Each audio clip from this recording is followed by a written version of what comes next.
What's up, everybody? Greg and Ryan here, and we are diving into another season of Jordan Peele's Twilight Zone. We're going to be diving deep into the plot, the story, Easter eggs, and all of that of Season 2. Now, with that said, of course, spoilers ahead, so let's do this. We're jumping into it. We're going to break down all 10 episodes, but let's start right here with Meet in the Middle. Now let's start with the plot of this episode. It reads, lonely bachelor Phil, played by Jimmi Simpson, finds meaningful human connection when he discovers a telepathic link to a stranger named Annie. Their connection quickly sparks a romance, but not everything is as it seems in the seemingly idyllic fantasy. Alright, Ryan, this episode kicks off with Phil on a Tinder date, and it's not going well right from the get-go. I mean, you get an idea of who this guy is very quickly. Immediately, he brings up the fact that the woman he's dating doesn't have the same hair that he saw in the photo from his Tinder-like app that they met each other on. Yeah, he has got a bad look right out of the gate. Actually, one of the things I love about this episode is how there is no time spent on the backstory. No, not at all. They jump right into it. The backstory is literally him complaining about her hair. Yep. And then the story begins. And when we say the story begins, immediately he hears a voice in his head, and he's freaking out. He doesn't know what's going on. It's weird that his date is still kind of like trying to have a normal conversation with him. As you can tell, he's starting to just lose his mind right then and there. He gets up, goes to the restroom. There's a funny scene right after that where they're screaming, "Get out!" And he just goes, "No, you get out." You get out of my head. No, you get out! Now, the very next day at work, Phil hears that voice again, and he decides it's time to go to my therapist, as you probably would. Yeah, he's making the smart decision there to get himself checked out. Good, go to a doctor. And this is where we learn a little bit more about Jimmy. He believes he was doomed to be alone. He's had plenty of bad dates in the past, of course. And apparently he says that it was all his dates' faults that he's unhappy. Okay, cool. Yeah, this is where we're like kind of developing the profile of this character. And this is where the question is asked about the voices, whether or not this is just a coping method. Immediately, as an audience too, you're thinking, oh, this is just all in his head. He made the voice up immediately in his head, and then the therapist says it out loud to tell you, maybe this might be the case. So now you know, going into this episode, oh no, something weird is about to happen. Yeah, by being the voice of reason, the therapist has ruled out that first theory pretty much out of the gate. Put it in the trash. I like that. We're gonna say what you were thinking so that you know you were wrong. Philip, are you familiar with the term dissociative identity disorder? Something else I really like about this scene is that it takes away that expectation that you have going into that scene, but it also does a pretty sharp job of further establishing his character and the sort of like his kind of like tacit misogyny that's like underneath the way he thinks about women in general, which is just confirmed by his therapist. More and more. And in that scene, when he sort of chooses to set himself free, it's not so much that there's an affirmation from the voice in his head, so much as like he's kind of been looking for an out all along, is what it seems like. Yeah. Because it doesn't take long. It's like, what? Maybe she says a few words to him in his head to get him to disagree with his therapist and just walk on out of there. Right. I mean, come on. Yeah, that was it. It didn't take much. You're right. I don't have to listen to this. You sure don't. And the only way they know how to deal with it is by cutting off from their thoughts and their feelings. It's almost like they're watching themselves, like they're watching a Philip? So next thing is at the coffee shop, where we learn a little bit more about how this sort of thing works, which is basically that he can, or she can only hear him when he's like actively thinking at her. Now, when he figures this out, of course, what does he do? He pretty much takes her on a telepathic date. He starts questioning everything about her life. What's her name? They're walking down the street. We're getting a little montage here. The way they're portraying him, like just piece by piece. They're not making him a monster at all yet. They're really just giving you little bits and pieces of how this character came to be and how he ended up in the situation he's in now. And I think sort of portraying him pretty sympathetically. Like, they are. At this point in the story, you could kind of forget about the more nuanced assholishness of the character and suddenly feel like you're watching a romantic comedy. Now, in that early exchange between Phil and Annie, we find out that they are hundreds of miles away from each other. And at the same time, she tells Phil clearly, hey, don't look me up, please. Could you please not look me up? It doesn't take long for Phil to immediately just say, okay, never mind, I'm going to still do that. Right. I mean, she starts setting boundaries, and, I mean, to be fair, he doesn't go all the way at first. Not yet. No. But what he does do is a little creepy, too, because the first thing he does, he just wants to see her face. Right. So when he sees, an appearance of a young woman, he just automatically, his mind goes back to talking to her. And now we're really going down this route where he's attracted to her and he's trying to find out more about her. Hey, Annie.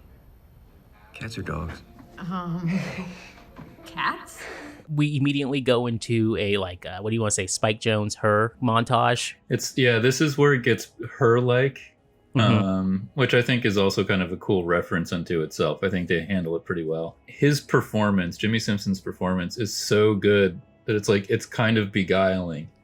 It is. This a less capable performance wouldn't have, I don't think, won me over so well.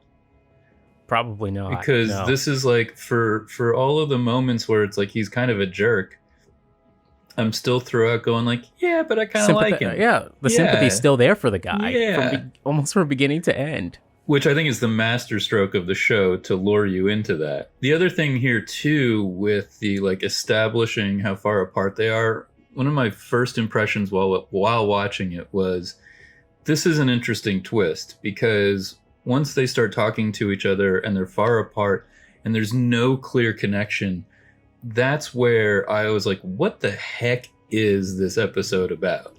Yeah.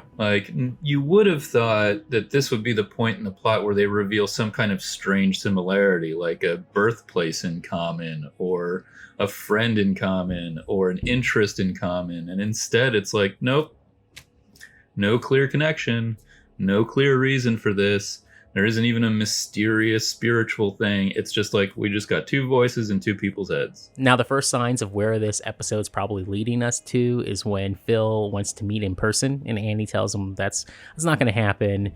We can't do that. So immediately Phil looks up her address, or he tries to figure out where she is. And in doing so, he discovers that she's married. And he's not happy about that. This is where you can tell now after watching the episode, oh, this is her, I got you. All right, now I got him. Because now she can tell him hook, about line, and sinker. Yes, it is. Now she can tell him about her husband. She can bring up little signs about how it's not working, and she feels trapped. Let's just say he's not a great guy. Now, the next day, after the night where they had telepathic sex, apparently, Annie cuts off communication with him completely. And this is where Phil starts to spiral out. This is where it's super clear that he's just in way too deep. Although, as sympathetically as it's played, Yeah. What else are you gonna do? I mean, if you're trying to put yourself in this scenario, you're gonna talk to that person. I think it's a little weird for it to get romantic. So at this point, he kind of resigns himself, right, to trying to go back to normal. Yeah, he goes on a date with a barista that Annie was actually egging him on to talk to earlier in the episode. I guess he finally does. They go on a date. Now it takes and once seconds. Again. it's like a replay of the first scene, right? It's it can't even get it can't even get no, 2 moments into the meal or the night before. Phil? Annie? Oh my God, it's so good to hear your voice. Oh God, Annie! The way he just gets up, celebrates the fact that Annie wants to be with him forever now, or Annie wants out of her relationship and she wants to be with him. How did this happen so sudden? But then we learn that, Annie had a plan here and it's working. Oh yeah. So now Annie and Phil apparently are going to meet, and well, since for the episode's title itself, meet in the middle. Phil's on a train, he's heading out to meet her, and they're talking to each other, and the whole scene, they're listening to music, which the corny scene ends, of course, with Annie telling Phil someone's watching her. Annie, you okay? He's sitting right next to me. Oh my God, what a psycho. Okay, try not to worry. I mean, this is great too, because it's sort of like classic Hitchcockian tension building. You know that they're supposed to be meeting somewhere. They're both on separate trains. Trains themselves build tension, and all of a sudden he's completely out of control. He can only really listen to what's happening, and even then he still doesn't know and is just stuck with himself on the train, losing his mind. And when Phil finally arrives off the train at Kingswood Market, he notices, one, that everyone's wrapping up for the night. They're cleaning up shop. He stomps on the glasses, and we get, a Burgess Meredith shout out. That's a definite Easter egg to, of course, Time Enough at Last. That's not fair. That's not fair at all. So after that throwback moment, Annie calls out to him and says she's in the woods, and he peels out through the woods trying to find her and finds his way to this house in the woods, where he knocks on the door. A man answers, and this is the moment where he's trying to figure out more details, and Annie, of course, gives him everything he needs to know right there. Yes, he did, and a plaid shirt. So he kills the guy, and immediately after, you have the kid walk into frame, and this is where you start to... He brutally kills the guy. Yes, yes, he does. Maybe a little cliched, but still perfectly executed, of like going too crazy, and then then the little girl's there.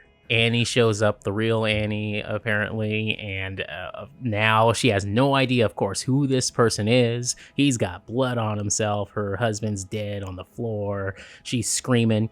Perfect music cue. Police jump in, and now he's in the car, and we're thinking, okay, cool. All in his head. That's how it was. The therapist was right. He even says it in the episode. But then quickly, we hear Annie's voice again. Hello, Phil. Annie? Oh, God. I've been waiting for this day for a long time. So there you go. She manipulated him into killing her husband. I think what you said the first time we talked about this was killing two birds with one stone. Yep. And pretty much. That just cracked me up the most. That it was like, okay, so you're not happy with your marriage. And also you have this loser's voice in your head. Oh, what are you going to do?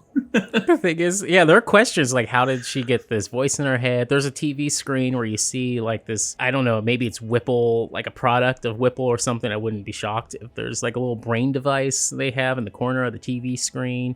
Maybe she's using something like that. Who knows? Maybe we'll see it down the line in another episode. But with that said, it seems like it was interesting that she found the perfect guy to do this job in the first place. So a lot of planning went into this, I'm assuming, but it seems cool that and sad that she found the guy, like in the situation with Phil. She used all of his bad traits against him, and it worked out for her in the end. It might not even be the first time she's done that. Probably not. I told you had a purpose. Goodbye, Phil. And now it's time for Things We Noticed and Easter Eggs. Starting things off, Frosted Canamunch cereal makes its return in Season 2. This is a nod to the Canamite aliens, the alien race that sees humans as a nice snack in the classic episode To Serve Man.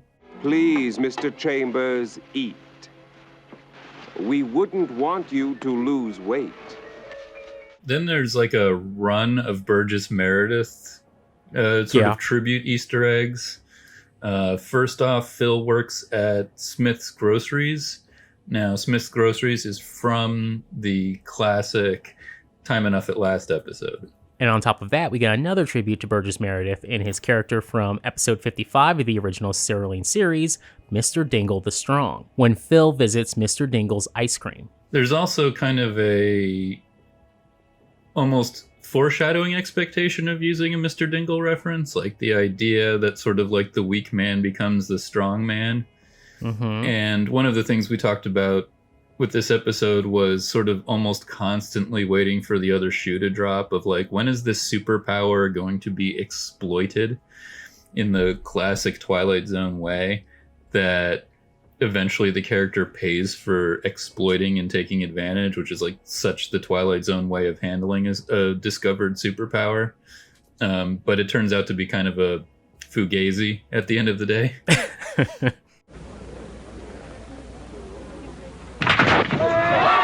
And of course, we also had the Annie's broken glasses scene, which of course is a direct call out. Yeah, and even though it's like totally a different context from Time Enough at Last, which, if I'm completely honest, I thought was a little disappointing, because when we saw that shot in the trailer, I thought, okay, we're doing Time Enough at Last, and it's going to be Jimmi Simpson, and that's going to be super cool. And then I remembered that probably about 4 minutes into this episode. And I thought, this isn't Time Enough at Last. How are the glasses going to fit in? So, I mean, it doesn't fit thematically, but it's still a good reference. Now, before we head out of here, let's do our overall thoughts. It wasn't perfect, but I liked it. I really enjoyed one-man performance here. With that said, I can't wait to see if they do any more like this, because obviously this was like a big homage to Burgess Meredith as well, because many of his episodes were one-man shows. So I really like where they're going here. And also, it seems like Twilight Zone, after reviewing every episode last season, we were curious of where they're going to go when it comes to the theme and dealing with politics. It seems like the writers are still sticking to their morals here from last season. Like, some will argue that Peele made his Twilight Zone a little too political, but the political slant is very much in keeping with Serling's messages against, again, racism, sexism, xenophobia, nuclear war, etc. So with that said, I'm digging it. Yeah, and a little bit more subtle this time, I would say, at least so far. I mean, it might not stay that way. Probably not. Something I love about this episode is that it demonstrated out of the gate the show's standards of craft and execution are still on point.